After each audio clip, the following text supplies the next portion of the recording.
Well, Lorenzo Bonham of Utah really took the life out of this Coors Event Center not too long ago. This is our post-game wrap-up brought to you by the Blake Street Tavern. Ryan, Utah goes on an 11-2 run late in this game to beat this Colorado team that at one point in the second half looked like they had this game under control. Yeah, it's kind of mind-boggling how they continue to lose control of these games late. They're just unable to step on the throat when they have that chance. I think they had a 10-point lead at one point and had a couple shots to make it 13 or 16 and kind of boost it up, and they just rattle out. And then Utah comes down and makes a shot on the other end. Jordan Loveridge hits a couple threes, and it just almost, you can feel the life being sucked out of them, and everything just kind of piles up after that. This has not been a good basketball team in close games late. Overall this season, it's been a good basketball team, but just not good in those situations. Tad Boyle seems to be very frustrated after the game. He says it basically comes down to making plays, execution. I don't think he really has an answer for it at this point. Yeah, and I don't know if really anyone does, but you got to find one, because just making plays in execution, that's too broad. I think what they need to do is get the ball to Josh Scott more down the stretch. They're forcing the ball in there to Wesley Gordon late, and Wesley Gordon's 2 for 10 from the field tonight. It just seems to me like they're not making the right plays, not taking advantage of their opportunities at the right times, and then just turning the ball over. You can't turn the ball over like that. And Tad Boyle said, I take the blame for not calling a timeout with 45 seconds left to make sure we get a good offensive possession.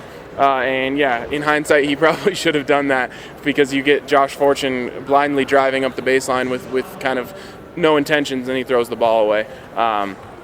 They're going to have to figure it out soon, and I asked Tad Boyle if it's a mental thing now, and he was very adamant that no, it's not. So they're going to have to figure it out soon, because like he said, they're going to have a lot of games like this. That's crazy. Colorado only has one more turnover in this basketball game than Utah, yet Utah has 15 more points off turnovers. It seemed like every time Colorado did turn the ball over, Utah took advantage of that. Transition defense has been something that Tad Boyle's talked about with this team. Rough first half for Xavier Talton. He doesn't play at all in the second half.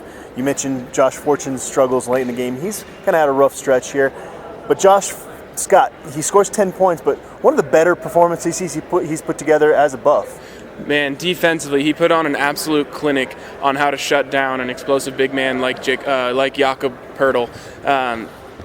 It looked too easy. It looked like all he had to do was front him, and then when he got down there, he made sure he didn't foul, went straight up, and Poeltl missed everything.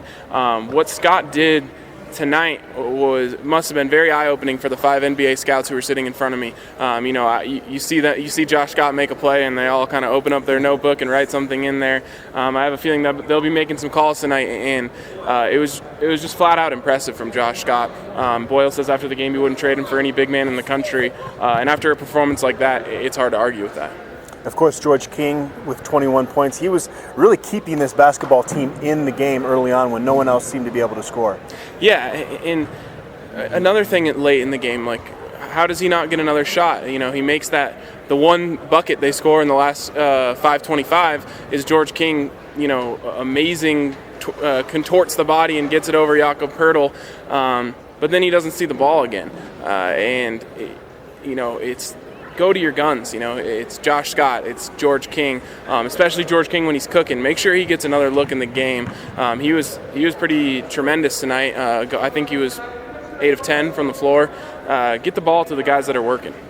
We've seen it early on in Pac-12 play that there's not a lot of difference between the best team in the league and the worst team in the league.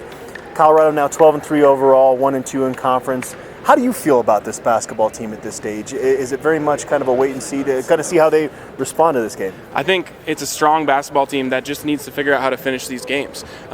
They finished, even just 2 of these. You're talking about a team that has 15 wins and they're rolling. So if they can find out what it is within them that is keeping them from winning these games, then they're going to be a great basketball team. They're putting themselves in position to win big games. You got to come through with it, because not winning them is the kind of stuff that comes back to bite you in March, and now they're 0-4 in those chances. And like you said after the game, these are kind of the worst losses in conference play when you're going against the travel partner, because you got to wait a long time before you get a chance to play again. Well, that's it here from the Coors Event Center.